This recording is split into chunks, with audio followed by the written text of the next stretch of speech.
equation, income and returns and comparatively little goes into the personal efficiency side, the frugality. That's where the accessible opportunity lies for most people. Exactly.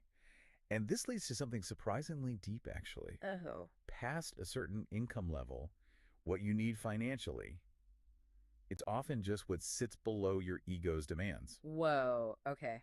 Unpack that. Ego. Yeah, the material suggests that spending beyond a certain point, beyond basic comfort and security, a lot of it is just ego, trying to signal wealth or keep up with the neighbors, Checking up with the Joneses, basically. pretty much. So it makes this powerful point. Hmm. One of the most effective ways to seriously boost your savings isn't always raising your income. It's raising your humility, learning to need less validation from possessions. Wow. Okay, so saving isn't just financial, it's psychological. When you frame it as the gap between your ego and your income. It suddenly makes sense why people with good incomes still struggle to save, right? Yeah, it's like this constant internal battle, this pressure to flash your feathers, so to speak, match everyone else. Totally. And the forces often highlight this. People who achieve lasting financial success, they aren't always the highest earners. What do they have in common then? They tend to have this knack for genuinely not caring what other people think about their car, their house, their spending choices. A kind of indifference to external judgment. That's interesting. So it becomes clear, doesn't it? Your ability to save, it's way more in your control than you might think. Because you can spend less. If you desire less, And you will desire less. if you care less about what others think, it really boils down to psychology more than spreadsheets, according to this research. Okay, so that covers the I can't save group. Saving is possible, maybe more possible than people realize by managing desires and ego. Right. But what about that other group? The ones who feel they don't need to save. Maybe they have a good income, feel secure. Yeah, why save if you don't have a specific goal in mind? Well, this is where the sources uncover this sort of incalculable value to saving, something beyond just buying things. Okay, I'm intrigued. Here's another powerful idea from the material.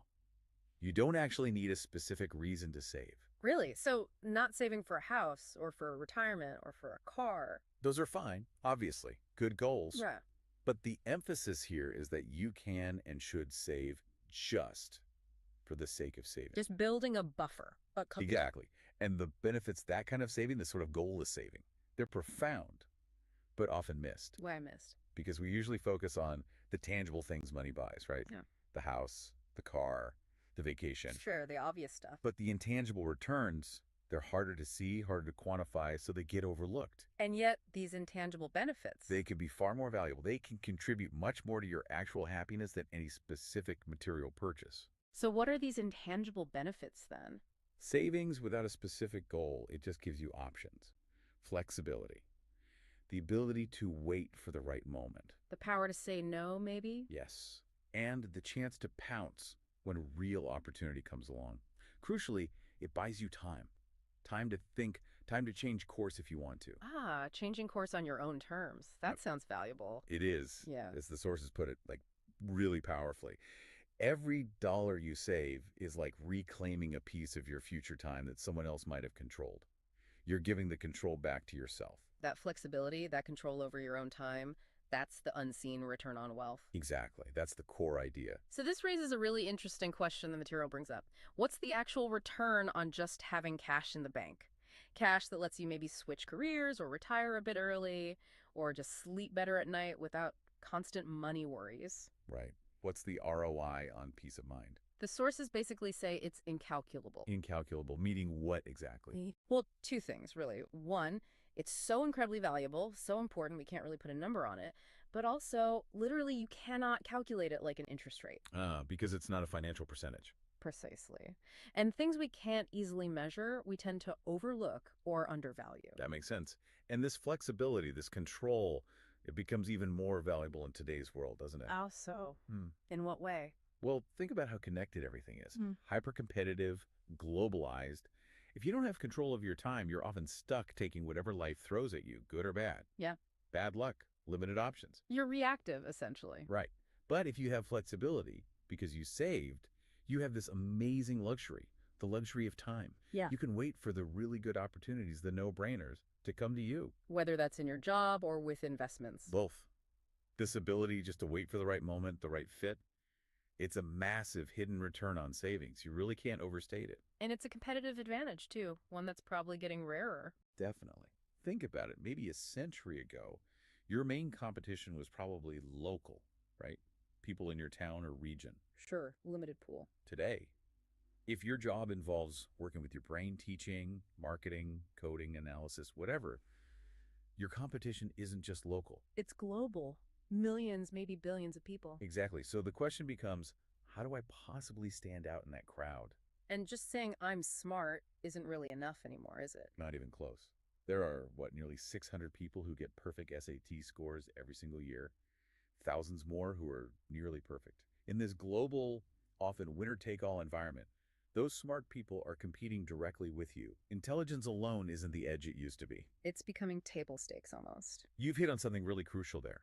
In a world where pure intelligence is hyper-competitive and lots of technical skills are getting automated. The real advantages are shifting. Yeah, they're tilting more towards those nuanced soft skills. Things like communication, empathy, Yeah. and maybe most importantly, flexibility. Back to flexibility. If you have that flexibility, that buffer, you have this incredible power to wait for the truly good opportunities. In your career, in your investments. You have time to adapt. Exactly. You've got the breathing room to learn new skills when you need to without that feeling of desperation or panic. You feel less pressure to just chase what everyone else is chasing.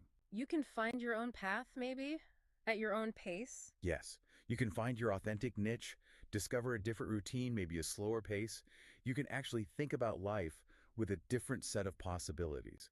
The ability to do that, when most people are just scrambling, that's a massive differentiator. That control over your time and your options, it really is becoming one of the most valuable currencies out there. It's more than just money. For sure. So, okay, wrapping this up, what does all this mean for you listening right now?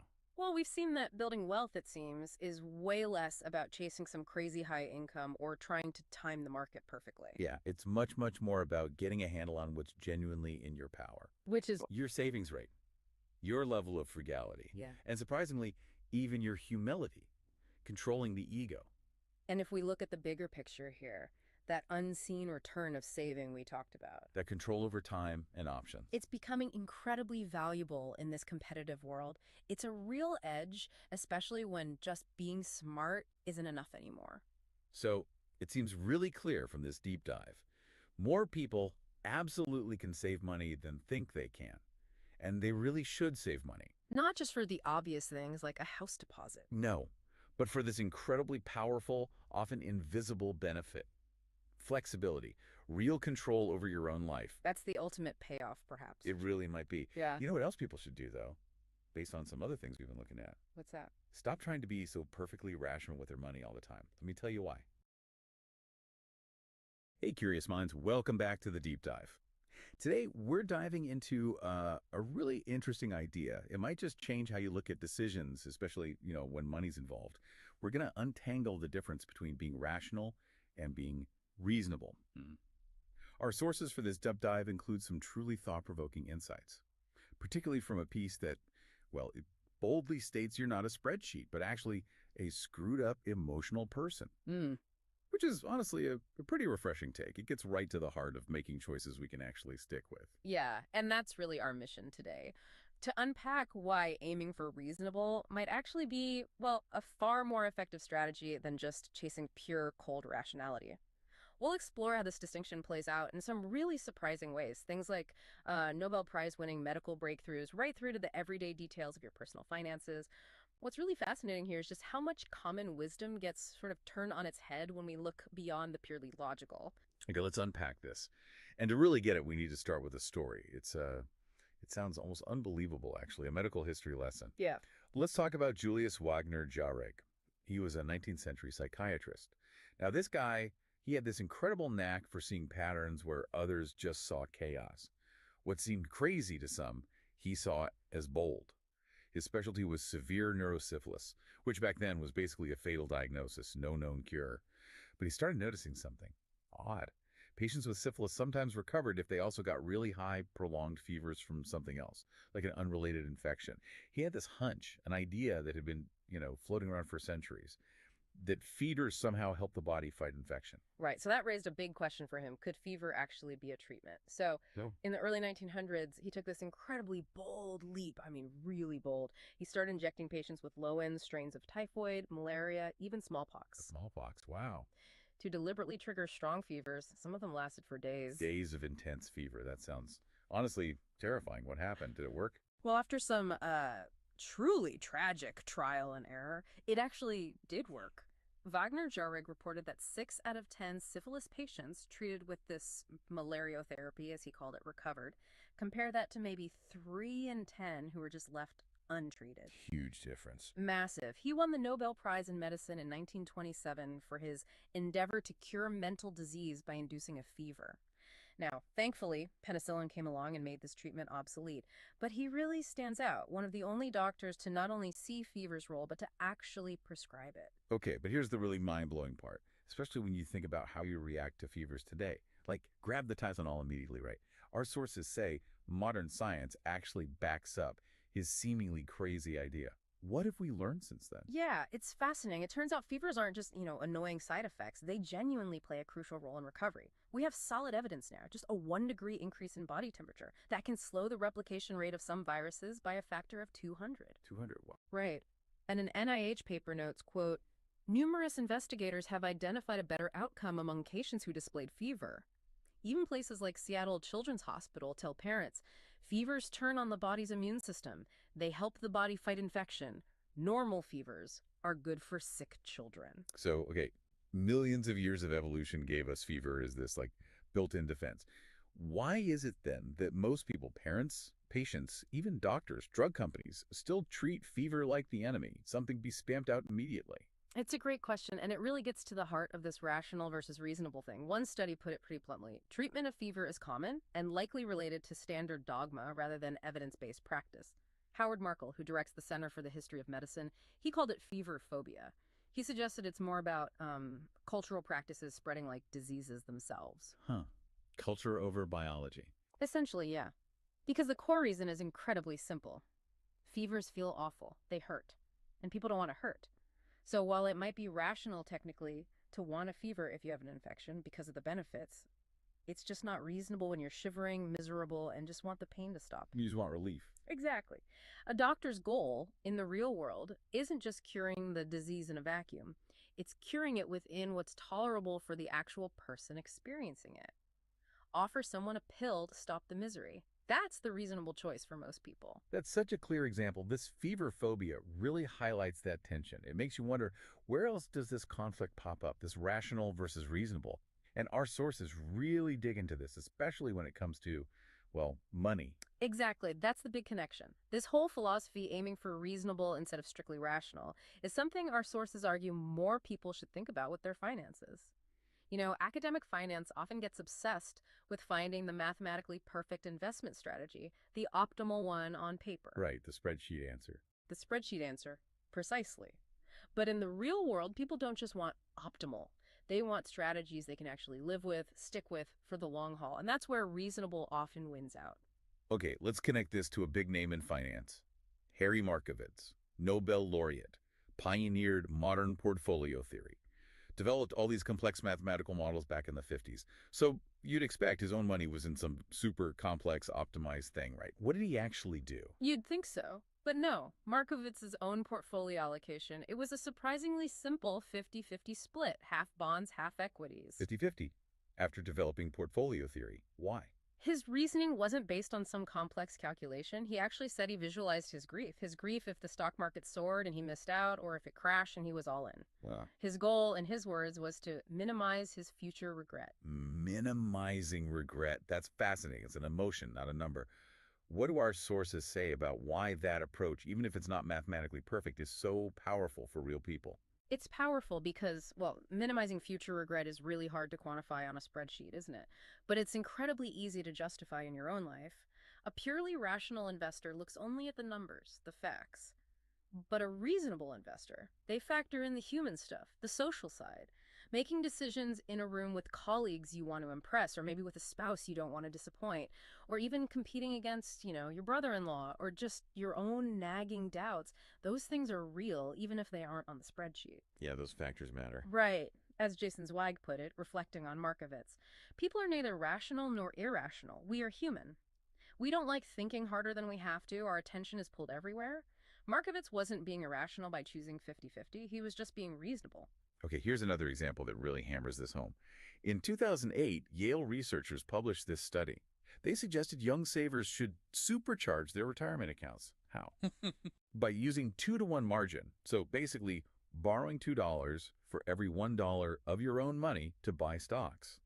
Then gradually reduce that debt as you get older. And the math on paper looked amazing. The study showed that even if you got totally wiped out, like a 50% market crash would zero you out with 2.1 leverage, you'd still be better off long term. As long as, and this is the key part, you just picked yourself up, dusted yourself off, and started saving that same leveraged account the very next day. The next day, after losing everything. Exactly. The expected retirement wealth was calculated to be 90% higher this way. Purely rational, mathematically sound. Okay, but my gut is screaming, no way. Is that reasonable? Could anyone actually do that? You nailed it. The answer is it's almost absurdly unreasonable. Think about it. Can you imagine any normal person watching their entire retirement savings evaporate overnight and then just calmly saying, okay, time to start leveraging up again tomorrow? Absolutely not. They'd quit. They'd find a different strategy. They'd probably sue whoever told them to do it. Right. So the strategy might promise 90% higher expected wealth on paper, but it's, maybe 100% less reasonable for an actual human being. And this highlights something really crucial. There's actually a rational reason to prefer choices that look irrational on the surface, especially when it comes to commitment. Because few things matter more in finance than just sticking with your strategy, especially when it's going through a rough patch. That stick-to-wetitiveness, yeah, that endurance. Why is that commitment, especially during those lean years, so incredibly vital? Because history shows the odds are just overwhelmingly stacked in your favor if you can stay in the game long enough. Look at the historical odds for U.S. markets. Making money over one day, basically 50-50, a coin toss, over 1 year, it jumps to about 68% over 10 years, about 88%. And long. And over any 20-year period, so far at least, it's been 100%. So anything that helps you stay invested, helps you ride out those inevitable downturns, gives you a quantifiable edge. Okay, so how does this translate for you, the listener? What does it mean for your choices? Take that common advice. Do what you love. It sounds a bit, well, like empty fortune cookie wisdom, right? But if you reframe it, if you see it as the thing providing the endurance you need to let those long-term odds work for you, suddenly it becomes maybe the most important part of a financial strategy. Think about it this way. Say you invest in some company. It looks promising on paper, but you don't really care about it. When things are going well, fine, no problem. But when the market turns, as it always does eventually, and you're losing money on something you have no connection to, it feels like a double burden. Yeah, it's just pain. Exactly. And the easiest path, the path of least resistance, is just to sell it and move on, cut your losses. But if you're passionate about that company, you love the mission or the product or the team or the science behind it, then the downtimes, which are still going to happen, feel different. They're blunted because you feel like you're part of something meaningful. It gives you a reason to hang on. Precisely. That can be the motivation you need to not give up, to stay invested, and let time work its magic. That human connection providing the staying power, it makes sense. Where else do we see this reasonable over rational idea play out in finance?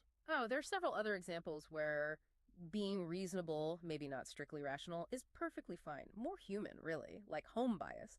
People tend to invest more in companies from their own country. Rationally, from a pure diversification view, that doesn't make sense. Right, you should spread it out globally. You should. But it becomes reasonable when you think of investing as sort of rooting for your home team. It feels comfortable, familiar. Or look at day trading or picking individual stocks. For most people, rationally, it's a losing game. The odds are stacked against you beating the market. Definitely. But doing it with a small amount of money, it can be reasonable if it scratches an itch. If it satisfies that urge strongly enough that you leave the rest of your serious diversified money alone.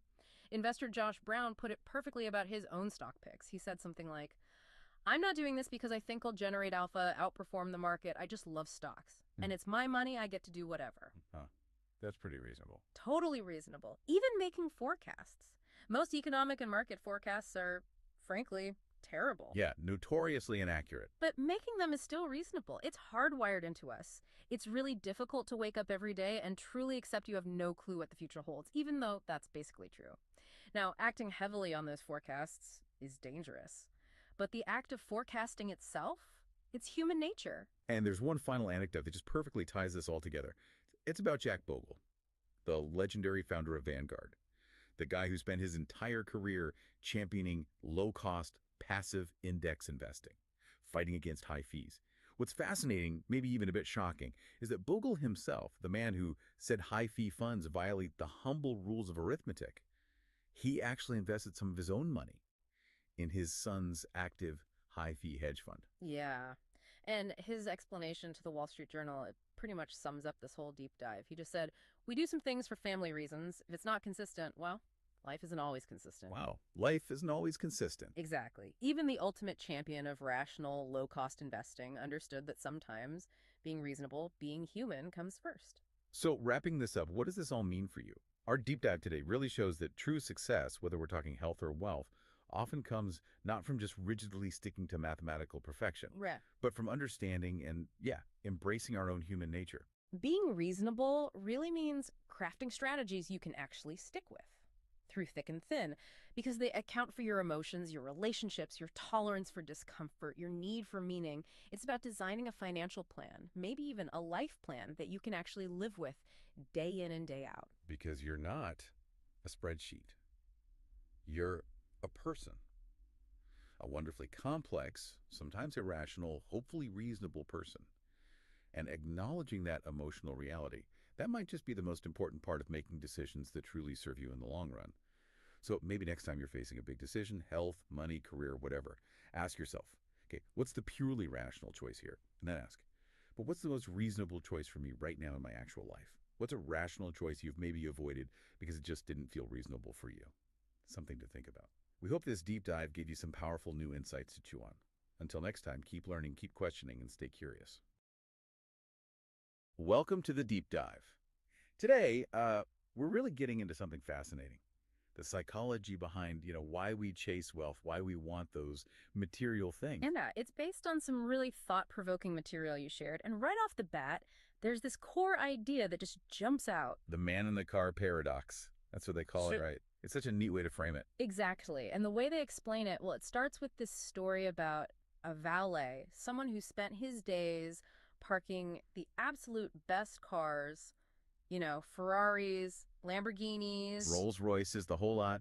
And his dream, like his big ambition, was to own one himself. Right. Because he thought driving a car like that sends a message. Yeah, like I'm smart, I'm rich, look at me, I've made it, that kind of thing. But then comes the twist, the paradox. He had this realization. What was it? Well, he realized that when he saw someone driving one of those amazing cars, he almost never actually thought, wow, that driver is cool.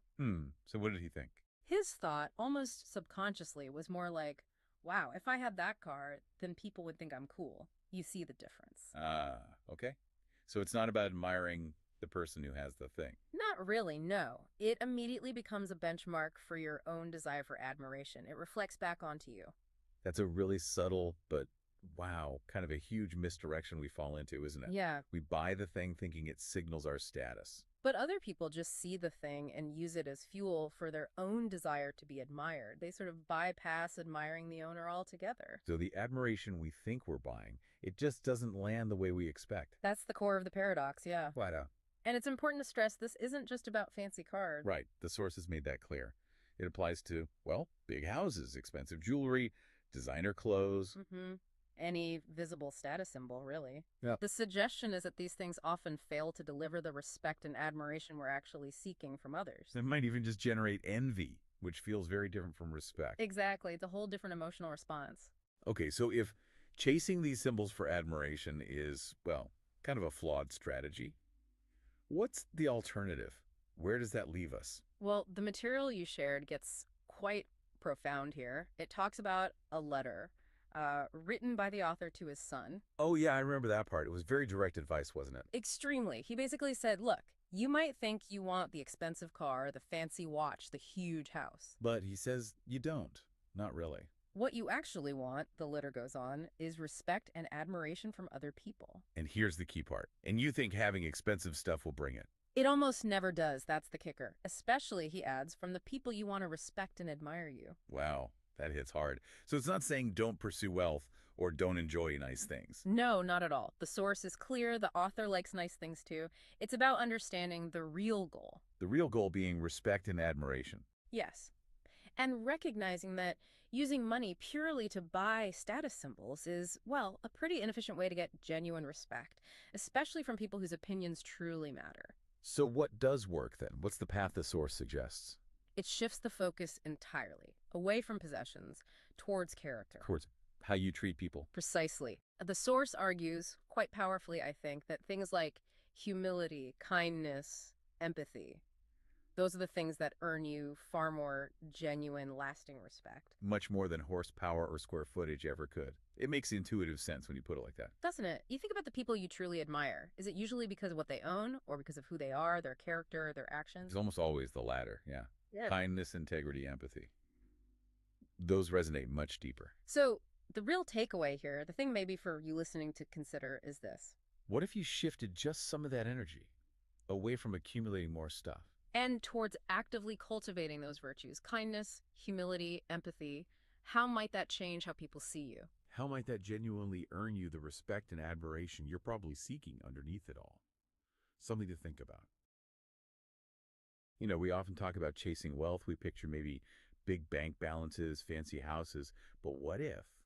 What if true wealth is something else entirely? Something you can't quite put on a balance sheet, but feels much more important. That's exactly where we're headed today, exploring this really powerful idea that maybe the ultimate luxury money buys isn't, a thing at all. Okay. It's freedom, specifically having control over your own time, that incredibly precious, non-renewable asset we all have. So today we're diving deep into the psychology connecting happiness, money, and this idea of personal autonomy. We're pulling insights from our source material, which is excerpts from Psychology, chb7.pdf. Yeah, and our mission here is really to boil down the most crucial takeaways from these pages for you, to help understand how money, especially when you look at it through this lens of controlling your time, can actually build towards a genuinely well-lived life. It's kind of a shortcut to being really informed on this connection. Okay, so let's start right there then. Unpack this core idea. The source, it kicks off with a really striking definition of freedom. It says, the highest form of wealth is the ability to wake up every morning and say, I can do whatever I want today. Mm-hmm. That really shifts things, doesn't it? It's not just about having cash. It's redefining wealth. It totally does, because, we usually think wealth equals possessions, right? The bigger house, the faster car, but this flips it. Right. It's not about what you have, but the freedom to decide how you use your time, your most valuable resource, really. And the source hammers this home. It says, the ability to do what you want, when you want, with who you want, for as long as you want is priceless. Priceless. Yeah, it is the highest dividend money pays. Yeah. That's a powerful statement. It really is. And, for a long time, figuring out what actually made people happy was, well, a bit fuzzy for researchers. Mm-hmm. Until a psychologist named Angus Campbell started asking different kinds of questions back in the 80s. Ah, Campbell, University of Michigan. That's him. His 1981 book, The Sense of Well-Being in America, it was a real departure because back then psychology was mostly looking at, problems. Yeah. Depression, anxiety, that sort of thing. Right. Disorders. But Campbell, he wanted to understand what made people genuinely happy. Exactly. And what he found was pretty fascinating, actually. First off, people were generally happier than a lot of folks assumed. But the kicker was he couldn't just group the happiest people by the usual things: income, where they lived, education level. So it wasn't like, oh, rich people are happiest. Not necessarily. I mean, sure, some were, but plenty of people with high incomes or fancy degrees were, frankly, miserable, and vice versa. Okay. So Campbell dug deeper. And his conclusion was really profound. He stated, and this is a quote worth remembering, having a strong sense of controlling one's life is a more dependable predictor of positive feelings of well-being than any of the objective conditions of life we have considered. Wow.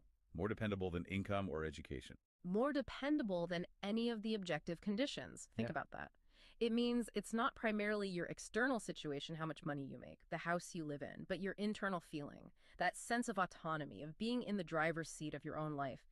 That's what truly predicts well-being. It's a real game changer in how we think about happiness. Okay, so if Campbell nailed it down to this sense of control being the key predictor, what does that tell us about money itself?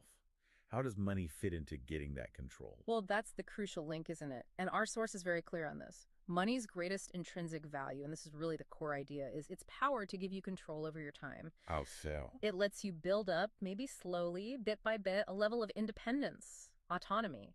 And this comes from having unspent assets, as the source calls them. Think savings, investments, just having enough buffer so you're not living paycheck to paycheck, essentially. Right, having some breathing room. And exactly. Breathing room gives you power. Power over what you do and when you do it.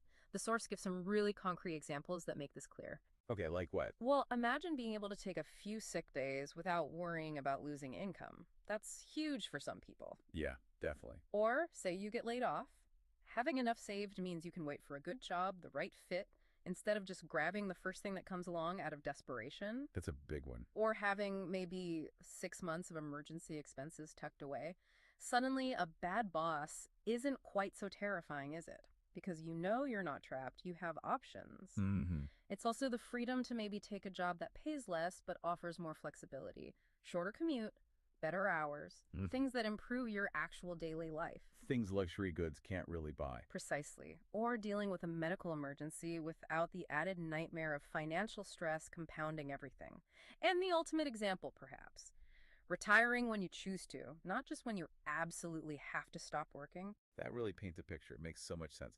Using your money to buy back your time, to create options.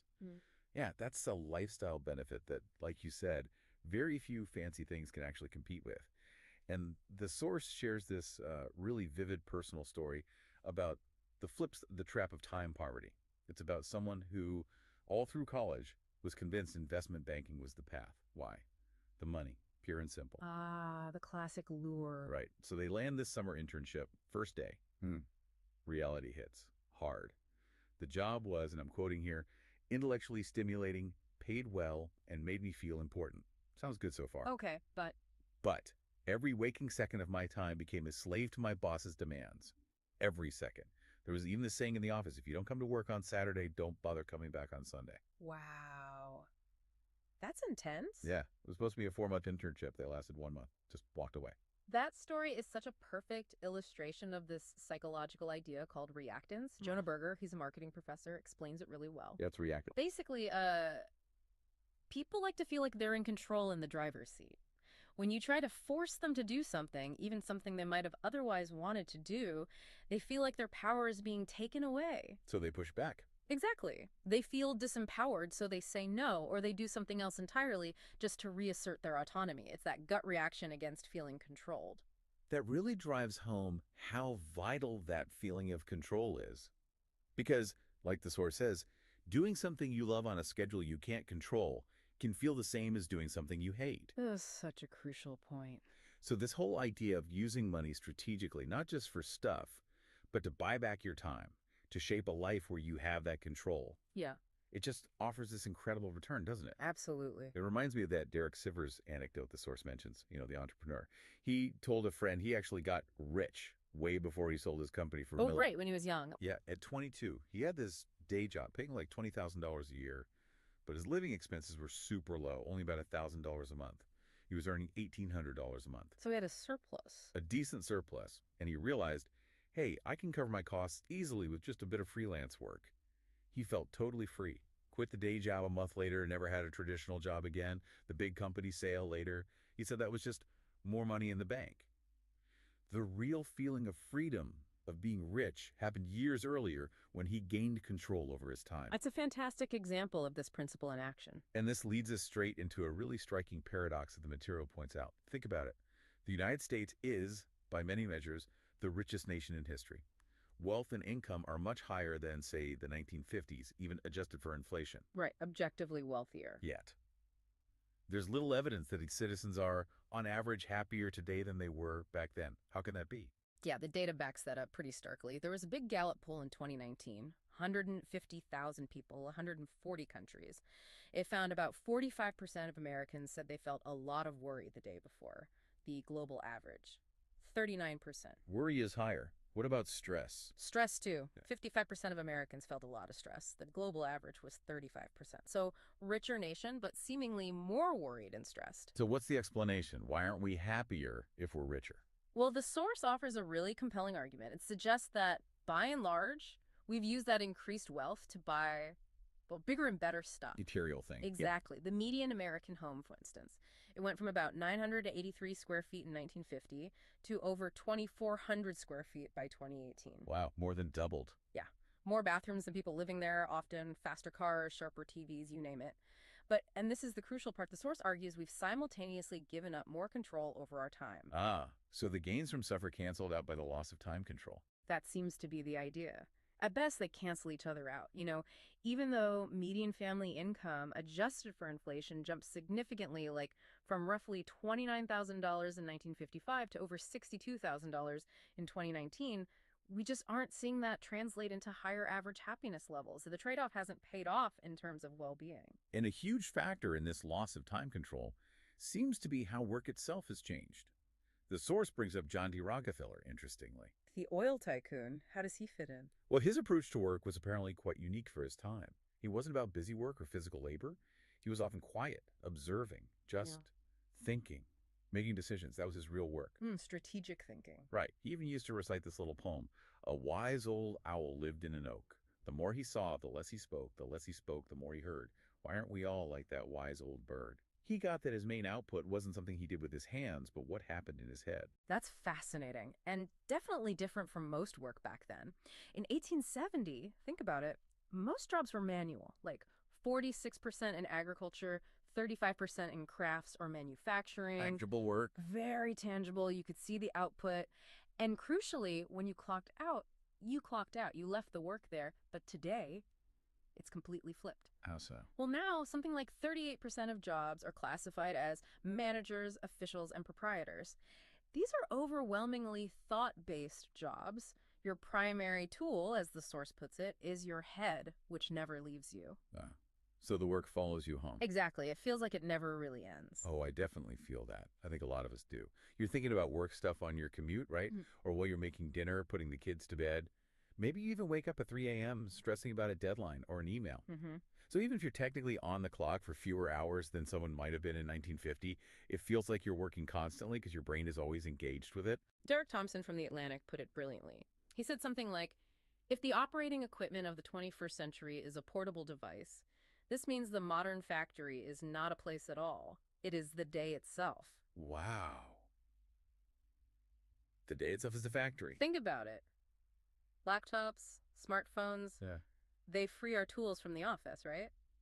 Which sounds great, but it also means we can theoretically be productive anywhere, anytime, which often translates to feeling like we should be productive anywhere, anytime. So comparing ourselves to earlier generations, our actual control over our time, our mental space, it's arguably lessened. It seems that way. And if Campbell was right, and that sense of control is paramount for well-being, well, it starts to make sense why we aren't necessarily happier despite being richer. We've traded some control for other things. This leads us really nicely into some powerful wisdom that comes from looking back over a whole lifetime.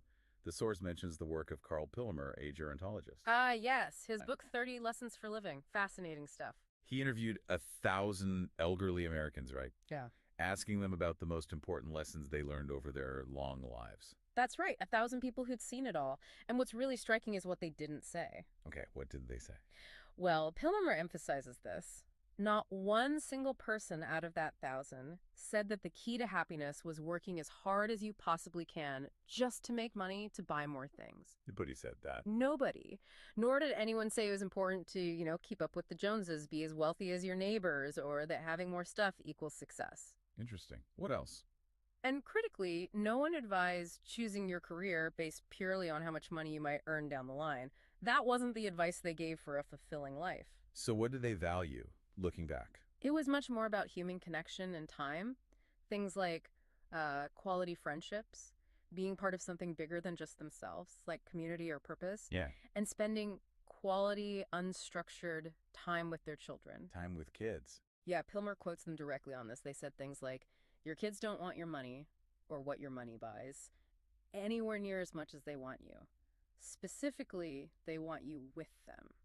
just your presence, your time. Wow. That's pretty profound advice coming from people who have lived through it all. It really is. So if you take it from them, from those who've seen the whole picture, Oh, controlling your time really is the highest dividend money pays. So wrapping this deep dive up, it feels like we've landed on a really clear central insight, doesn't it? Money's most valuable role might not be acquiring possessions, but actually buying freedom, buying control over your own time. yeah, it reframes it as the ultimate lifestyle upgrade, in a way. Not the fancy car, but the ability to choose how you spend your hours. Which definitely encourages some reflection, I think, for you listening. Exactly. If you connect this back to the bigger picture of your own life, how might rethinking that relationship between money and time actually change things day to day? Or even your long-term happiness? It's worth considering. And maybe one final thought to leave you with, building on that idea of the highest dividend money pays. What about the lowest dividends? As you think about gaining control, maybe also ask yourself, what are you currently spending money on that isn't giving you back time or freedom? What might actually be costing you peace of mind rather than enhancing it? That's definitely something interesting for you to explore on your own. Welcome to the deep dive. Today, we're thinking about something I reckon we all do. You know, setting these big goals for the future. Maybe it's a dream job or a certain lifestyle, financial security. We make these huge plans for who we think we'll be. But here's the thing I've been wondering about. How well do we actually know that future person? The one we're planning for? And what happens when, well, the you of tomorrow isn't really thrilled with the plans the you of today made? It's a really common challenge, and yeah, it has some pretty big implications. This deep dive is based on some fascinating stuff from our source, CHOCH.pdf. It's actually a chapter from a psychology text looking into how we change over time, often in ways we don't expect. So our mission today is to kind of unpack why we often misjudge what we'll want later and, what that does to our big decisions, especially money decisions. Yeah. And maybe find some practical ways to handle this human tendency to keep evolving. Okay, yeah, let's dive in. There's a really powerful story in the source material we should start with. It talks about a friend of the author's who decided, like as a teenager, he had to become a doctor against pretty huge odds. Apparently, he wasn't, a natural academic whiz for it, but just incredibly hardworking, probably the hardest worker the author knew. And even though everyone thought, no way, he just pushed and pushed. And he did it, a decade older than his peers, but he became a doctor. You'd think, okay, that's the dream achieved, right? I mean, starting from basically nothing, fighting his way through med school, getting into this really noble profession, sounds like the perfect ending. But here's the kicker. A few years back, the author bumps into him, asks how he's doing, and the friend just cuts him off. Flat out says, awful career, man. Awful career. And apparently he went on about it for 10 minutes, said the stress, the hours, they just ground him down. He ended up feeling as disappointed, really, as he was once determined. It just shows how different imagining a goal is from actually living it, day in, day out, with all the real life pressures. Wow. Yeah, that really hits home. To put in all that effort and then regret it so deeply, what does that say about how we picture the future versus, the lived reality? Is it just bad imagination, or is it something more fundamental about us? That's a great question, and it connects to so many things, right? Like childhood dreams. Think about the 5-year-old wanting to drive a tractor. The source puts it perfectly. Few jobs look better to a young boy whose idea of a good job starts and ends with vroom, vroom, beep, beep, big tractor, here I come. But then, obviously, they grow up. Exactly. Driving a tractor maybe isn't the lifelong dream after all. So maybe, as a teenager, the dream becomes being a lawyer. Okay, this is it, law school, set for life. But then they get there and the hours are brutal. They barely see their family, so they pivot. Maybe a lower paying job, but more flexibility. Then they realize childcare costs eat up most of that smaller paycheck. So maybe being a stay-at-home parent is the answer. This feels right. And then suddenly they're 70, looking back, and realize staying home meant they aren't really prepared for retirement. It's this whole winding path. It is. And so many of us are on a similar kind of path, even if the details differ. And what's really interesting is how these stories tie into a basic psychological finding. People are just not very good at forecasting who they'll be in the future. And there's a data for this. It's not just stories. The Federal Reserve, for example, found only about 27% of college grads end up in a job related to their major. About 27%. Wow. Yeah. And get this, 29% of stay-at-home parents actually have a college degree. It suggests, life goals change way beyond what you thought at 18. That 18-year-old picking a major just can't imagine how different their priorities might be as, say, a new parent in their 30s. So it's more than just like tastes changing. Hmm. It's a fundamental gap in understanding what that future reality will actually feel like. Is there a psychological reason for that blindness? Yeah, there is. This brings us to Harvard psychologist Daniel Gilbert. He talks about something called the end of history illusion. Yeah. It's this really strong feeling we tend to have that our personal evolution is basically just finished. Like, okay, this is me now. This is the person I was always meant to be, and this is who I'll be forever. It's an illusion, but it feels very real. Gilbert himself said it really well, didn't he? Something like, at every stage of our lives, we make decisions that will profoundly influence the lives of the people we're going to become. And then when we become those people, we're not always thrilled with the decisions we made. That's pretty direct. And you see this playing out all the time, like the source points out. Think about young people paying good money to get tattoos removed that, teenagers pay good money to get. Or middle-aged folks rushing to divorce people that young adults rush to marry. And older adults working hard to lose the weight that middle-aged adults worked hard to gain. It's this constant cycle. It really is compelling when you lay it out like that. And Gilbert's research actually shows this quantitatively. Mm. People from 18 right up to 68 consistently underestimate how much they'll change in the next 10 years. Yeah. We genuinely seem to believe our personal history just wrapped up. Huh. Okay, that's a big idea to absorb. It definitely makes you second guess those big long-term plans. So what does this mean for something really concrete, like long-term financial planning? Charlie Munger always said the first rule of compounding that magic of growth over time is you never interrupt it unnecessarily. Right, that's the core challenge here, isn't it? How can you avoid interrupting a financial plan which touches your career, your investments, spending, budgeting, everything, when the person you are, what you want out of life, fundamentally shifts? It's incredibly tough. It's part of why people like Ronald Reed, the janitor who died wealthy, or Warren Buffett are such outliers. They managed to essentially do the same thing, stick to the same path for decades. That let compounding go nuts. But for most of us, we change too much. We either don't want to keep doing the same thing, or maybe life just makes it impossible. And this source mentions those two extremes in lifestyle choices too. On one hand, you have young people living super simply, maybe very low income, but they seem perfectly happy. On the other, you have people working crazy hours, aiming for luxury, and finding satisfaction in that grind. But given this end of history illusion, are there hidden dangers in locking yourself into either of those extremes? Oh, absolutely. Look, there's no silver bullet here, no easy answer. But the source suggests two really important things to keep front of mind when you're making these big, supposedly long-term decisions. First, try really hard to avoid the extreme ends of financial life planning. So assuming you'll be happy forever living on very little, or committing to endless work for a huge income. Both paths raise the odds you'll regret it later. Why? Because we adapt. That's the thing about the end of history illusion. The initial thrill of having everything, or maybe the simple romance of having very little, it tends to fade. But the downsides, lack of security or lack of time in relationships, those can stick around as lasting regrets, especially if you then feel like you have to, sprint in the opposite direction later to compensate. So it's kind of like building in some wiggle room, some resilience. The source really pushes moderation as the key to endurance, doesn't it? Talks about a more moderate path, like moderate savings rate, moderate free time, trying not to have more than a moderate commute, making sure you have at least moderate time with family. That kind of balance makes it much more likely you can actually stick with a plan long enough for it to work and hopefully avoid major regrets. It's about sustainability. Exactly. Balance for the long haul. And the second big point is maybe even simpler, but harder to do. Right. We need to accept that changing our minds is okay. It's normal. It's human. Think about how miserable some people are staying in careers only because that's the major they picked when they were 18. I mean, seriously, what are the odds that the job you pick before you can legally drink is still going to be the perfect fit when you're thinking about Social Security? They're pretty low, right? Almost zero. That makes total sense. It reminds me of that story about Jason Zweig, the Wall Street Journal columnist, when he was working with Daniel Kahneman on Thinking Fast and Slow.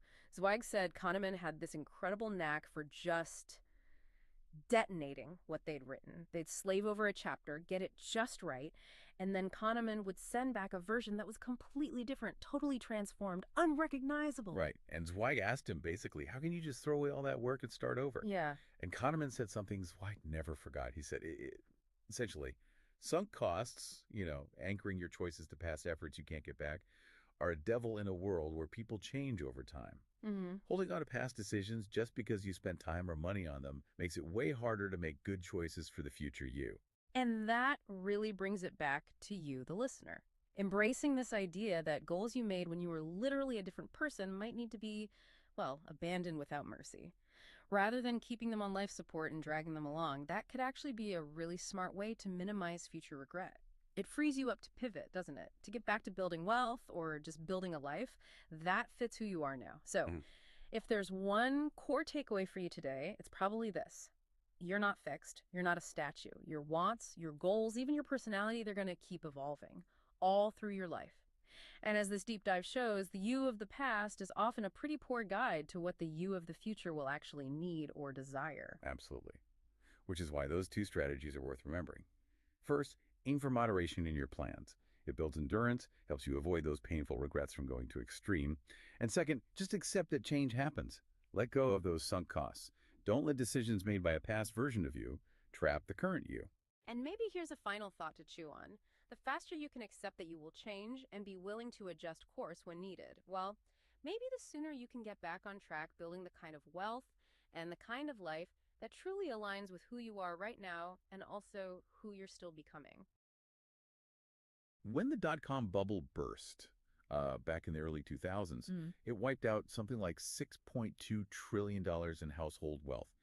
Just vanished. Astounding numbers. And then, just a few years on, the housing bubble collapsing took out over $8 trillion more. It's almost hard to comprehend the scale. It really is. Yeah. And it's not just numbers on a page, is it? These aren't just market corrections. They genuinely ruin people's lives. Absolutely devastating, socially and personally. So it just brings up these massive questions. Why? Yeah. Why does this keep happening again and again? Mm-hmm. Why can't we seem to, I don't know, learn? Why don't we learn the lesson? Yeah, that's the $1 million question, or maybe the $1 trillion one.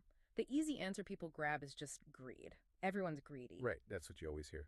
But it's frankly too simple. We often find this, right? People make choices that, yeah, they regret later, often with bad information, or maybe logic wasn't front and center. Mm-hmm. But the key thing is, those choices made sense to them in that moment. So just blaming greed makes us miss the real lessons about how people rationalize things that look greedy later on. Bubbles aren't like a clear medical diagnosis. Oh, simple test result. Exactly. It's Yeah. more like the rise and fall of a political movement or something. You know the outcome, but ask 10 people why it happened and you'll get 10 different answers. The causes are never fully agreed on.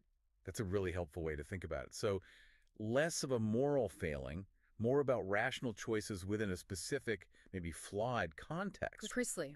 Okay, so if simple greed isn't the main culprit, what is this crucial, often overlooked reason we're diving into today? What's our mission here? Our mission, really, is to unpack the central idea that investors, often quite innocently, take their cues from other investors who are playing a completely different game. Different games. Yes, there's this idea in finance, sounds perfectly reasonable on the surface, but it's caused, well, almost incalculable damage. It's the idea that any given asset, a stock, a house, has one single rational price. But that completely ignores the reality that investors have vastly different goals, different needs, and crucially, different time horizons. That idea. One rational price. Uh-huh. And it does sound fundamental, but when you put it like that, yeah, it seems misleading. How do we figure out a right price then? Like, take Google stock, a huge company. How much should you, the listener, pay for Google stock today? What's the right price? Well, see, that question itself is flawed without more context. The answer totally depends on who you are. Right. If your time horizon is, say, 30 years, you're saving for retirement way down the line. Okay. Then the smart price involves, a pretty sober analysis of Google's discounted cash flows over decades, estimating future profits in today's terms. Makes sense. Long-term view, long-term calculation. But what if you're planning to cash out in maybe 10 years? Shorter time frame. Yeah. Then the price you'd pay might hinge more on your analysis of the whole tech industry's potential over that decade.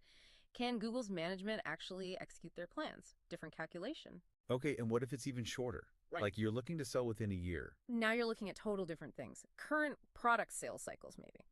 Is a bear market coming? Things that affect the next few months. Right. Immediate pressures. Yeah. And then the day trader. The day trader. For them, the smart price is almost, well, who cares?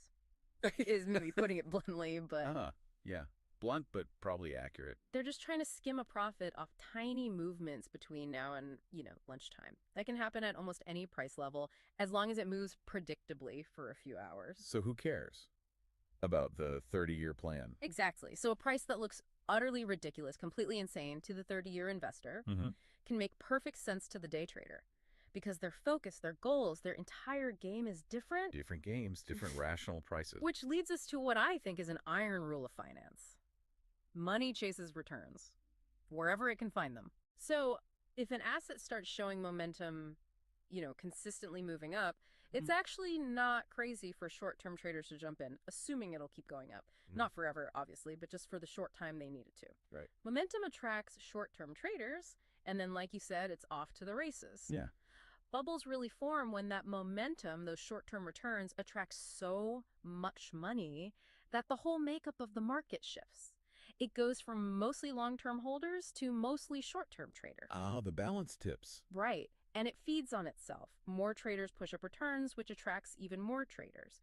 Pretty soon, the people setting the prices, the ones moving the market minute to minute, are the ones with the shortest time horizons. Okay, I think I'm getting this. It's not that people suddenly become irrational gamblers overnight. Not necessarily. It's more that they've rationally shifted to a different game where the old rules like long-term valuation just don't matter for their immediate goal. Exactly. That's a great way to put it. So bubbles aren't really about valuations soaring sky high. That's just a symptom. Right, the symptom. The underlying cause is time horizon shrinking. More and more short-term players flooding the field. Precisely. Let's make this concrete. Right. The dot-com bubble in the 90s. People call it irrational optimism. Common narrative. But think about Yahoo.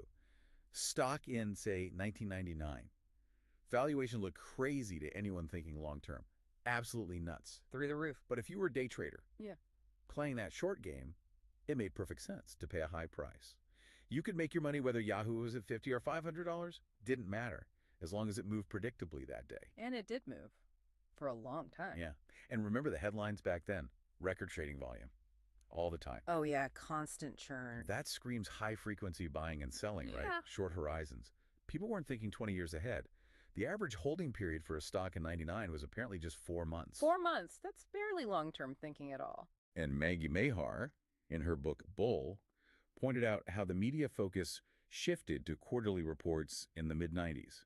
That just fueled performance chasing. People piled into mutual funds right when they are most expensive. Chasing last quarter's winner. Classic short-term behavior. Exactly.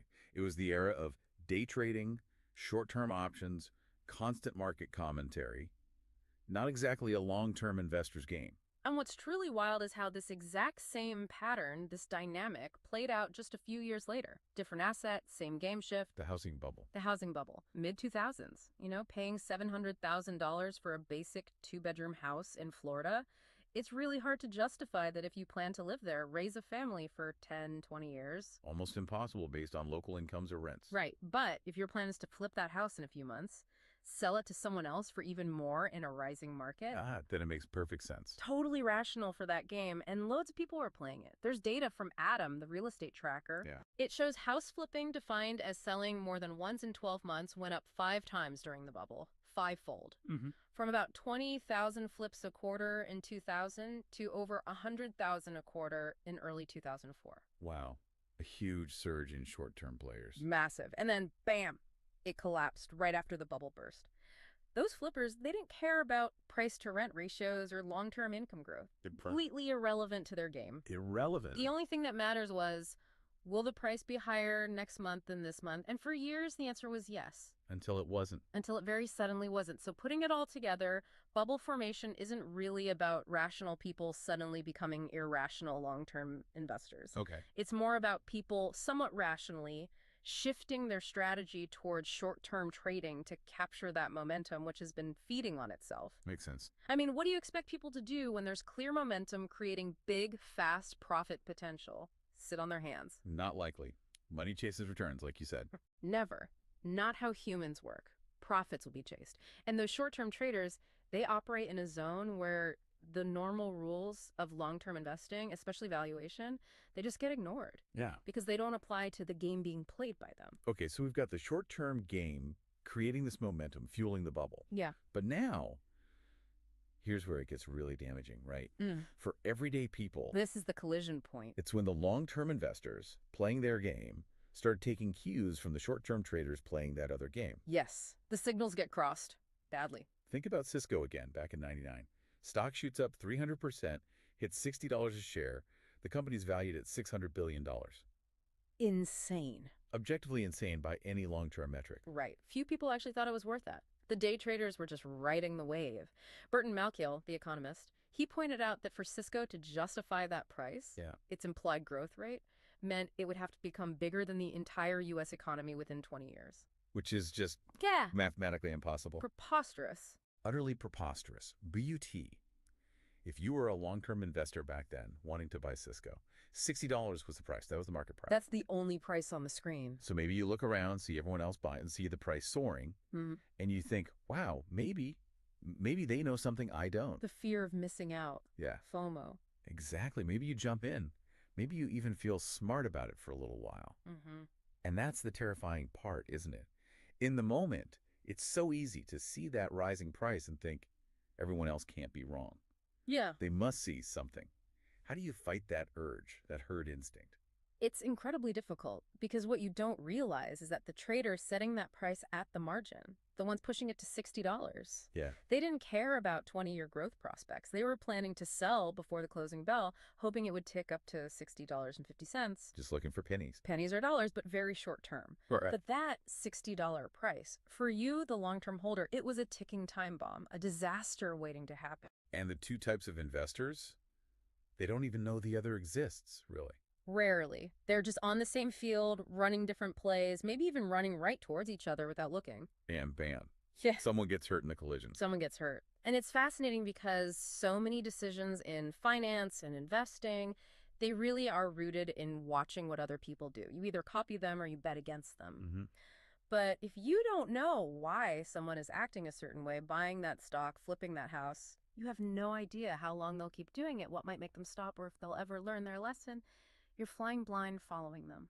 It's like when you hear a commentator on TV, on CNBC or wherever, saying you should buy this stock. Right. Generic advice. You have to remember, they have no idea who you are listening at home. Are you a teenager with pocket money? Are you an elderly widow trying to preserve capital? Are you a hedge fund manager playing some complex strategy? Vastly different needs and risk tolerances. Can't we seriously think those three people should all buy the same stock at the same price? That the current market price is magically right for all of them? It's just illogical when you break it down. It is, but psychologically, it's really hard to accept that other people who seem rational see the world through a totally different lens than you do, Yeah. especially rising prices. Man, rising prices are like a drug. They can seduce even the most disciplined, value-focused investor into becoming a wide-eyed optimist. Mm-hmm. Detached from their own strategy. Totally detached, pulled into someone else's game simply by the allure of the rising price. And this idea, being swayed by people playing a different game, it's not just money, is it? No, it's a great point. It can mess up how we think about all sorts of things. Spending habits, career paths. We look at others, we admire what they have. Sure. We see the fancy car, the big house, the nice clothes, the great vacations. But what we don't see are their goals, their anxieties, their specific circumstances, or maybe their huge pile of debt. Right. The hidden context. It's a huge trap. Have you ever caught yourself doing that? Kind of unconsciously following someone else's script? Oh, definitely. That point about not knowing why someone acts really hits home. I think about spending. You see someone with a certain lifestyle, maybe a young lawyer, like you mentioned, trying to make partner. They need the expensive suit, the fancy car, the right address, maybe. Mm-hmm. It's part of their game, their career strategy. Right. It's an investment for them, potentially. But then maybe working from home, see that lifestyle and think, oh, I should have that too. But I don't need it for my game. You're just copying the spending, not the potential payoff. Exactly. Spending the money without getting the career boost he might be getting. We might even like the same things, but we're playing totally different games. It took me years to really internalize that. It leads to disappointment if you're not careful. It really does. Which brings us to the core takeaway, I think. Few things matter more with money than truly understanding your own time horizon. Knowing your game. Knowing your game, and crucially, not being persuaded by the actions and behaviors of people playing different games than you are. So what does this mean practically for you listening? The biggest thing you can do is actually take the time to identify what game you're playing. Mm-hmm. It sounds simple, but it's amazing how few people actually sit down and define that. It really is. There's this sort of implicit assumption that everyone labeled investor is on the same team, playing by the same rules, like they're all on a basketball court together. Yeah, all aiming for the same hoop. But once you realize how wrong that is, how diverse the playing fields and goals are, you see how vital it is to just define your game. What are you trying to achieve? For instance, years ago, I actually wrote down my own investing mission statement. Sounds a bit formal, maybe, but it helped. What did it say? Something like, I am a passive investor. I'm optimistic about the world's ability to generate real economic growth over the long run, and I'm confident that over the next 30 years, that growth will benefit my investments. 30 years. A very specific time horizon. Exactly. And that might sound simple, almost quaint, Powerful. but incredibly powerful because once you have that written down, once you know your game, everything else that doesn't align with that mission, it just becomes noise. Yeah, like what the market did this week or this year even. Mostly irrelevant to a 30-year plan. That pundit yelling on CNBC. Irrelevant. It gives you this amazing filter to cut through the chaos and stay focused on your objective. That's a really actionable piece of advice. Define your game. Write it down. So let's wrap up this deep dive. The big insight today. These destructive financial bubbles. They're not just about greed. That's too easy. Far too easy. They're deeply connected to this dangerous, often invisible collision between different people playing different investment games on the very same field, driven by shrinking time horizons and people getting sucked into following cues from players whose goals are completely different from their own. Well put. It's about that mismatch and the momentum it creates. And understanding that gives you a powerful lens to see markets, and maybe other things, differently. Which leads to a final thought to leave you with. If recognizing your own financial game and tuning out the noise from other players is so critical for your financial well-being, what other areas of your life could be significantly improved by doing the same thing, by clearly defining your own objectives, your own game, and consciously avoiding being pulled off course by the actions and expectations of others who are fundamentally playing a different game than you are? All right, let's start our deep dive today with a bit of a thought experiment. Picture an alien. Totally logical, just observing Earth. Okay. Its job is to check out our economy, specifically between 2007 and 2009. And it sees, the physical stuff. Like what? Times Square packed with people, office buildings buzzing, factories running, cars on highways, universities, patents being filed. Yeah. Even better tech, like everyone suddenly has a smartphone. Right. So just looking at all that, the tangible things. Yeah. What's the logical takeaway for this alien? Comparing 2009 to 2007, you probably think, well, things seem about the same, maybe even a little better with the new phones and all. Exactly. That's what makes sense if you only see what's visible. But here's the twist. If this alien could suddenly see our numbers, the human data, it'd be completely baffled. Because the reality was so different. Totally. U.S. households, $16 trillion poor, unemployment, 10 million more people out of work. The stock market, worth half what it was. Wow. And people's own forecasts, their sense of economic potential, just plummeted, absolutely nosedived. You can just imagine the alien scratching its head or whatever it has saying, wait a minute. The cities look the same, factories, knowledge, tools. Nothing physical changed. Why are you poorer? Why so pessimistic all of a sudden? And that question, that disconnect, that's exactly what we're digging into today. What caused this huge shift that our alien observer couldn't see? We're going to explore these unseen forces and how they mess with economies, sure, but also our own personal decisions, especially about money. Yeah, like why we tend to believe things we want to be true. Right, and how we build these complete stories in our heads, even when we only have like half the picture. So let's unpack this. What's really wild here, maybe a bit scary, is that the only thing that really changed between 2007 and 2009 was the story. The story we told ourselves about the economy. That's what our source highlights. Think about 2007. The story was stability. Housing prices always go up. Bankers are smart and careful. Markets price risk perfectly. Everything's fine. Yeah, it was a very reassuring narrative. People felt comfortable. Absolutely. Then, boom, 2009. That story didn't just get revised, it shattered, completely broke. And that breaking wasn't just, a change in sentiment. It set off a real-world chain reaction. And a nasty one. Home prices fall, people can't pay mortgages, they default. Banks take huge losses. Banks get scared, stop lending money to businesses. Businesses can't borrow, so they lay people off. Less jobs means less spending. which means businesses struggle more, leading to even more layoffs. It just feeds on itself, a vicious cycle. This idea of narrative damage, it's incredibly powerful when you compare it to, say, physical damage. Right. It's not like World War II destroying factories or like Japan's demographic shift with fewer workers in the 2000s. That's tangible stuff you can point to. But in 2009, the buildings were still standing, the knowledge was still there. We kind of inflicted this damage on ourselves through the story changing, and it was devastating. It really drives home the point stories are maybe the most powerful force in the economy. Seriously. Like the fuel or the brake. Exactly. They can either let all that physical stuff, our capabilities, run full steam ahead, or they can slam the brakes on, no matter how much potential we actually have. Okay. And this brings us to a really key idea for, dealing with a world driven by these stories, especially with your money. Which is? It connects psychology and finance directly. The more you desperately want something to be true, the more likely you are to grab onto any story, even a flimsy one, that tells you the odds are good. It's a human thing. That makes sense. It's not just about numbers. No. There's this great example in a documentary, How to Live Forever. They asked a centenarian about her happiest day. She said Armistice Day, end of World War I. Why? Because we knew, she said, there would be no more wars ever again. Oh, wow. That's poignant. Yeah. And just 21 years later, World War II starts. Kills 75 million people. That desire for peace was so intense, it created a belief, a story that just wasn't reality. You really see how desperation fuels belief there. It reminds me of that quote from Ali Hajaji in Yemen.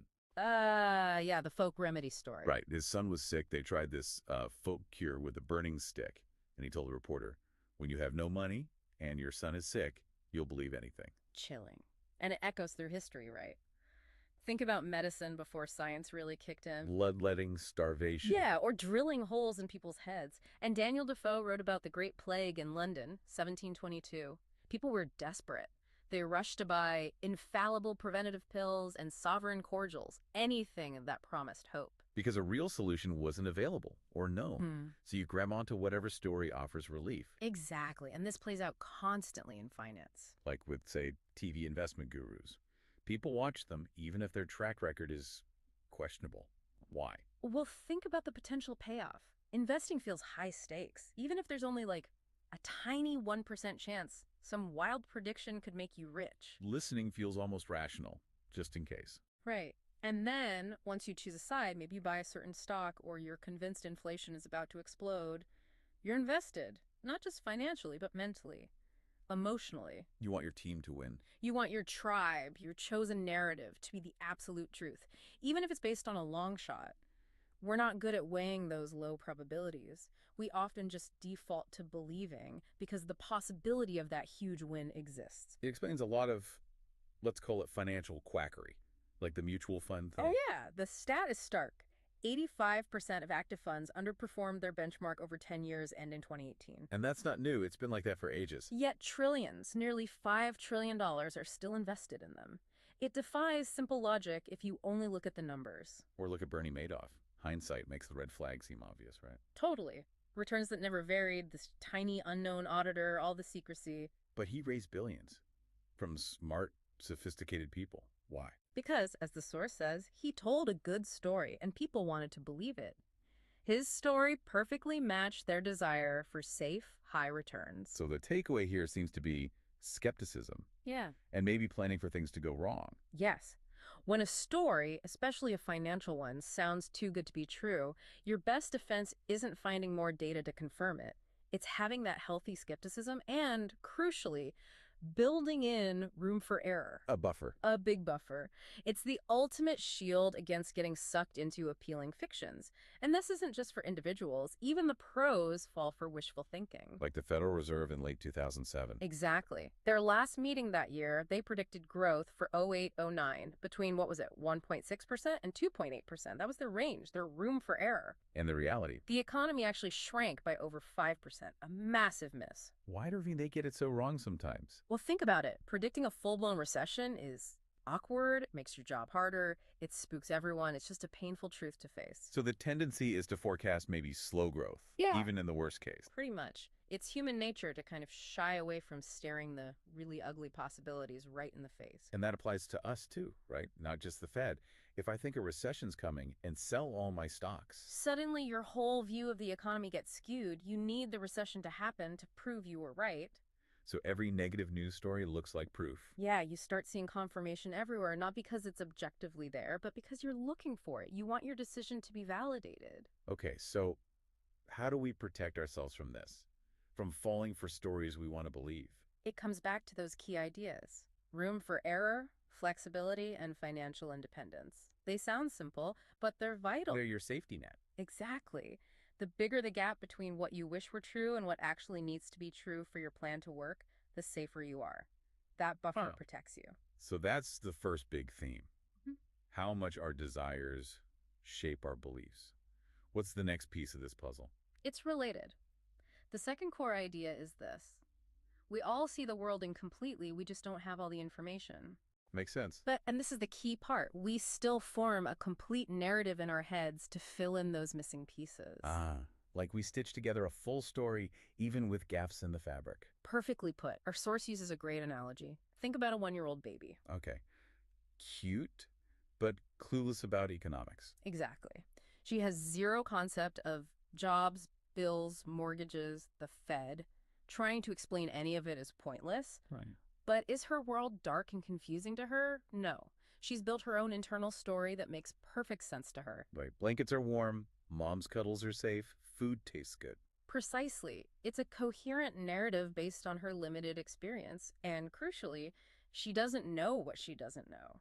The gaps don't bother her. And you're saying we all do that, even as adults? All of us. We navigate the world using our own mental models, our own limited experiences. We look for causes and effects that make sense within our framework. And we're often wrong because that framework is incomplete. Often, yes. We just know less than we think we do. This even happens in fields like history, which seems objective.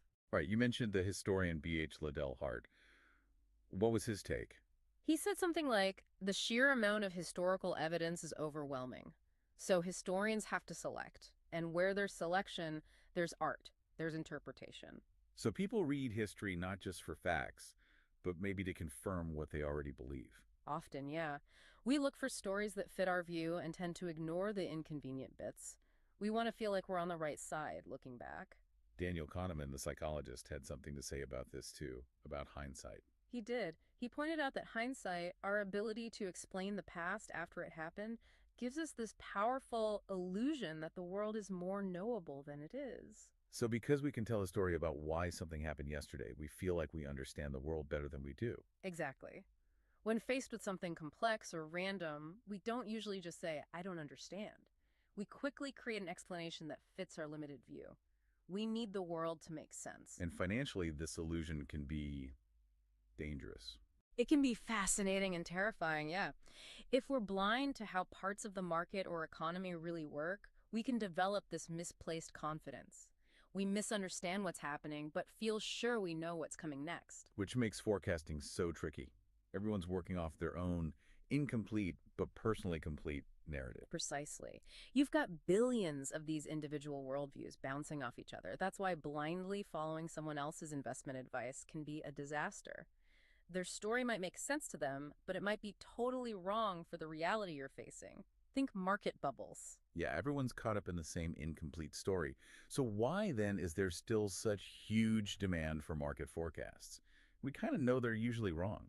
It's that need for control again. Psychologist Philip Tetlock nailed it. He said, we need to believe we live in a predictable, controllable world. So we turn to authoritative-sounding people who promise to satisfy that need. The feeling of control, even if it's an illusion, is just more comforting than admitting uncertainty. We prefer a confident wrong forecast to an honest, I don't know. Often, yes. We crave stories that suggest outcomes are predictable, that someone has the map. It feels like we confuse different kinds of problems, like science versus, well, life. That's a great way to put it. Think about NASA sending the New Horizons probe to Pluto. An amazing feat of precision. 3 billion miles, 9.5 years, and it arrived within about a minute of prediction. That's like 99.99998% accurate. Incredible. But that's astrophysics. Physics doesn't have feelings or get spooked by headlines. Exactly. That's a field of precision. But business, economics, investing, these are fields of uncertainty. They're driven by human behavior, emotions, stories, incentives. Totally different game. Kahneman talked about this bias in planning too, didn't he? How we focus inward. Yeah, he observed that when we plan anything, a project, a business, we focus almost entirely on what we can do, our skills, our resources. And we ignore the competition. Or just bad luck. Largely, yes. We focus on skill over luck. And critically, we focus on what we know, our plan, our team, and we neglect the vast ocean of what we don't know. Leading to overconfidence. Massive overconfidence. He told a story about asking startup founders how much of their potential success depended just on what their own company did. And they said. Almost always 80% or more. But that can't be right. Success depends hugely on competitors, market shifts, regulations, things totally outside their control. But they focus on their own plan, the part they know. They build a complete narrative about their future success. Without fully realizing how much is missing from that story. And just like that one-year-old baby, we don't walk around feeling lost or confused by what we don't know. Not usually, no. We construct these complete narratives because, honestly, how else could we function? How could you make any decision if you were constantly paralyzed by the infinite things you don't know? We need the world to feel like it makes sense. So let's bring it back to our alien at the start. Okay. He sees the tangible stuff, feels confident he understands the economy, but he's completely wrong. Because he can't see the invisible layer. The stories inside everyone's heads. And that alien. That's basically all of us, isn't it? Operating with our own limited view. It really is. We're all confident in our own narratives, often without realizing how incomplete they are. So the final thought to leave everyone with today is this. Since we all have these incomplete views and we fill the gaps with powerful stories, maybe take a moment to consider your own big decisions, especially around money. Ask yourself, what unseen stories might be driving my choices? What narratives am I telling myself? And maybe the path to more control isn't just about getting more data, but about questioning those stories themselves. A powerful thought to reflect on. Have you ever noticed how bad news always seems to grab our attention way more than good news, which just kind of fades away? Yeah, it really does. Or how predictions of doom often sound, I don't know, so much smarter, more profound maybe than forecasts of actual progress. It's something I think about quite a bit. It's a really powerful observation, and today, that's exactly what we're going to dig into, the seduction of pessimism. Okay. We're going to try and unpack why, as the historian Deirdre McCloskey put it so well, why people like to hear that the world is going to hell. Right. It's a fascinating pull. Yeah. So the insights for this deep dive, they all come from this really compelling source that looks at the psychology, the economics, the history behind why we're so drawn to negative outlooks. It's all kind of viewed through this single lens. Exactly. And our mission really is to help you understand this powerful pull. We want to explore how it shapes, how you see everything from your own finances to big global trends. And maybe figure out what it really means to be, optimistic in a reasonable way. Precisely. How to cultivate a grounded optimism in a world that often seems, frankly, to reward the gloom. So let's get started. Okay, so first things first. Let's go ahead and define optimism. Because I think there's a common trap here, right? People often mix it up with, what is it they confuse it with? Yeah, they often confuse it with, complacency or just blind faith. This idea that, everything will just magically turn out great no matter what we do. Which isn't really optimism. No, not at all. True optimism, as our source explains it, it's more the belief that the odds of a good outcome are generally in your favor over the long haul. Even when, for sure, there are going to be setbacks along the way. Okay. And it's built on a really simple idea, actually. Most people, most mornings, they wake up trying to make things a little bit better, a bit more productive. They're not usually trying to cause trouble. That makes sense. And that simple fact forms the foundation of optimism being a pretty reasonable bet on the future. I really like that distinction. It's not saying everything will be perfect, but that betting on improvement is the most, rational stance most of the time. Mm-hmm. It makes me think of Hans Rosling, the statistician. He famously said, "I am not an optimist, I am a very serious possibilist." Yes, that quote is perfect. It sort of bridges that gap, doesn't it? Yes. Between maybe a naive view and something more grounded in reality. It really does. But what's so fascinating is even with that more nuanced definition, pessimism still seems to win the popularity contest, you know? Yeah, it feels that way. It's not just that it's more common, it actually sounds smarter. It's seen as intellectually captivating, gets more attention. While optimism, even the reasonable kind, is often viewed as, well, being oblivious to risk. And this isn't just some abstract idea, is it? No. This intellectual pull, it plays out in really dramatic ways in like how we consume news and react to things. Do you have a good example from the source? No, absolutely. A really striking one. Think back to December 2008, remember? The global economy was just in absolute freefall. Stock markets crashing. Yeah, scary time. And on December 29th, the Wall Street Journal, and this is the key part, the Wall Street Journal, you know, the most prestigious financial newspaper in the world, not some backroom blog or tinfoil hat newsletter, they ran a front-page article about a Russian professor, Igor Panarin. Oh, I think I remember this. His prediction was, that was pretty out there, wasn't it? Wildly out there. Panarin claimed that around July 2010, so just a year and a half later, the U.S. would literally break apart into 6 pieces. 6 pieces. How? Get this. Alaska would go back to Russia. California would join China. Texas would become part of Mexico. The East Coast Atlantic America would join the EU. The northern states would go to Canada, and Hawaii would end up as a protectorate of Japan or China. Wow. That's quite a forecast. It was pure apocalypse. And it got front-page treatment in one of the world's leading financial papers. Okay, so hold that thought. Now let's contrast it. Imagine it's 1946, just after World War II. Japan is absolutely devastated. People are facing famine, living on, like, less than 800 calories a day. A truly bleak picture. Now, imagine some academic back then wrote an article predicting that in just one generation, Japan's economy would explode, become 20 times its pre-war size. Okay. And not just that. This same academic predicts life expectancy would almost double. Their stock market would see returns unlike almost anything in history. They'd go 40 years without unemployment ever going above 6%.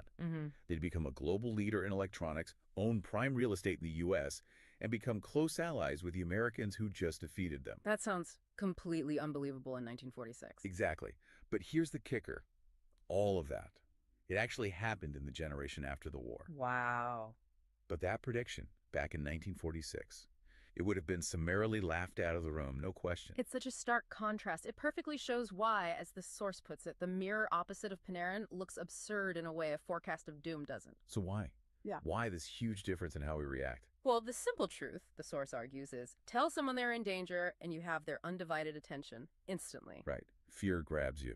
Think about it with stocks. Someone tells you a stock you own might go up tenfold. You might think, yeah, right, and dismiss it. Probably. But if someone warns you that same stock is about to collapse because of fraud, you'd clear your calendar and listen to their every word. Guilty as charged. Yeah. And it works for the media too, right? If you go out there and say, we're heading for a big recession, you'll get calls from newspapers, maybe get on TV. Absolutely. But predict average growth, crickets. No one cares. It's so true. Matt Ridley talked about this in The Rational Optimist, didn't he? That constant drumbeat of pessimism. He did. He pointed out that if you say the world has been getting better, people might call you naive or insensitive. Oh, okay. But if you say the world is going to keep getting better, then you're considered embarrassingly mad. Whereas the doomsayers. Exactly. Ridley says if you claim catastrophe is imminent, you might just get a MacArthur Genius Award or even the Nobel Peace Prize. It's quite the incentive structure. And Hans Rosling observed something similar in Factfulness, right? About how people perceive the world. Yeah, he said, every group of people I ask thinks the world is more frightening, more violent, and more hopeless. In short, more dramatic than it really is. And this isn't even new. You mentioned John Stuart Mill back in the 1840s. That's right. Even back then, Mill observed, I have observed that not the man who hopes when others despair, but the man who despairs when others hope, is admired by a large class of persons as a sage. Wow. So this intellectual allure of pessimism, it really does have deep roots. It certainly seems so. Okay, so we've talked about the intellectual appeal.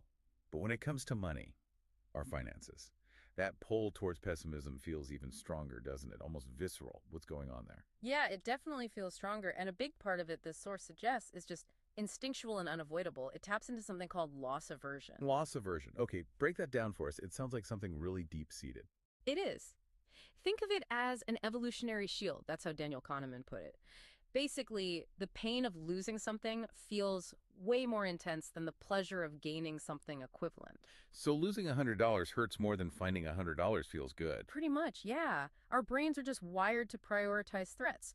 For our ancestors, missing out on an opportunity might mean going hungry for a bit, but Yeah. missing a threat, that could mean being eaten. So losses loom larger than gains. It's baked in. That makes a lot of evolutionary sense. And beyond that instinct, there's something special about money itself, right? Absolutely. Money is just, well, it's ubiquitous. It touches everything. So when something bad happens financially, it tends to affect everyone and captures everyone's attention. Unlike, say, a localized disaster. Exactly. Think about a hurricane hitting Florida. Terrible for Florida, but it poses no direct risk to, 92% of Americans? Right. But a recession, a big economic downturn, that could impact every single person, including you, so pay attention. That gets everyone listening. You definitely see that with the stock market news. A 1% rise gets like a brief mention, maybe, Really. but a 1% fall. Suddenly, everyone's trying to explain why it went down. Is it worries about growth? Did the Fed do something wrong? Are politicians messing things up? Right. Those negative narratives are just easier to grab onto, easier to talk about, easier to worry about. And they set the stage for future gloomy stories. The Great Crash of 1929 is a huge example of this, even though not many people owned stocks back then. It really is. Only about 2.5% of Americans own stocks then. Yet the vast majority watched in amazement as the market collapsed, just wondering what it meant for their own future, their jobs, their lives. The historian Eric Rauchway described it perfectly. People felt that the ground under their feet was giving way. It highlights that systemic nature you mentioned. Health problems are often individual, but money. Exactly. Money issues are more systemic. Everything's interconnected. So those financial risks just feel much bigger and more immediate to everyone. This connects to another really interesting point from the source. It's not just what we pay attention to, but how things actually unfold. This idea of adaptation. Ah, yes, the iron law of adaptation. Right. This idea that really bad situations often contain the seeds of their own solution because people and markets adapt. Necessity is the mother of invention, that sort of thing. Can you walk us through that, maybe using that oil prediction example from 2008? Yeah, it's a perfect illustration. See, it's really easy to make a pessimistic forecast by just assuming that something ugly will stay ugly. Right. It's persuasive because it doesn't require imagining the world changing in any fundamental way. Just drawing a straight line from today's problems. Exactly. So back in 2008, the environmentalist Lester Brown looked at China's rising demand and predicted that by 2030, China would need 98 million barrels of oil a day. He then noted, the world is currently producing 85 million barrels a day and may never produce much more than that. So a huge shortfall looming. Sounds scary. It did. Yeah. And he was right about the scenario demand was set to rise, but he missed that iron law in economics. Extremely good and extremely bad circumstances rarely stay that way for long because supply and demand adapt in hard-to-predict ways. So what happened with oil prices and production then? Well, remember, oil prices surged massively, from around $20 a barrel in 2001 to $138 in 2008. Yeah, huge run-up. That made drilling oil like pulling gold out of the ground. Suddenly, the incentives completely flipped. There was this massive push to find more oil and develop new ways to get it out. Like fracking. Exactly. Technologies like fracking and horizontal drilling, which were maybe experimental or too expensive before, suddenly became incredibly profitable. The oil historian Daniel Yergin pointed out that something like 86% of oil reserves in the United States are the result not of what is estimated at time of discovery, but of the revisions that come later because of better technology. So we found ways to get way more oil than we thought possible. Dramatically more. U.S. oil production went from about 5 million barrels a day in 2008 to 13 million by 2019. Wow, more than doubled. And world oil production, it's now over 100 million barrels a day. That's 20% above what Brown assumed was the high mark back in 2008. So the pessimistic extrapolation missed the adaptation. Completely. To someone just extrapolating oil trends in 2008, things looked really bleak. But to a realist who understood that necessity is the mother of all invention, the situation was far less terrifying. The core message is really powerful. Problems create incentives to solve them. People adapt. Threats often spur solutions of equal magnitude. That really shifts the perspective, and it leads to another key point, the difference in speed. Progress seems slow, almost invisible sometimes, while setbacks feel instantaneous. That's a crucial asymmetry. As the source says, there are lots of overnight tragedies. There are rarely overnight miracles. The airplane example is fascinating here. The skepticism was intense for so long. Oh, absolutely. Think about it. Late 1800s, a major newspaper, the Detroit Free Press, just flat out declares airplanes appear impossible. Their reasoning: nature put a weight limit on flight, maybe 50 pounds, and a flying machine would need to weigh 300, 400 pounds. So, impossible. Nature has reached this limit and has failed to pass it. And this was right before the Wright brothers. 6 months later, Orville Wright drops out of high school to start working with Wilbur on inventions. But even after they actually flew in 1903, it took ages for people to get it right. It's amazing. No one seemed to notice. Frederick Lewis Allen wrote about this years later, saying, several years went by before the public grasped what the Wrights were doing. People just dismissed it as some kind of trick without significance. How long did it take for the press to really believe it? Get this, nearly 4.5 years. Not until May 1908 did experienced reporters finally start giving full credence to the news coming out of Kitty Hawk. 4.5 years. And even then, they underestimated it. Wildly, for years. First, it was just a military weapon. Then maybe a toy for rich people. Then, okay, maybe a few people could fly. The Washington Post, as late as 1909, wrote with confidence, there will never be such a thing as commercial aerial freighters. Freight will continue to drag its slow weight across the patient earth. And when did the first cargo plane fly? 5 months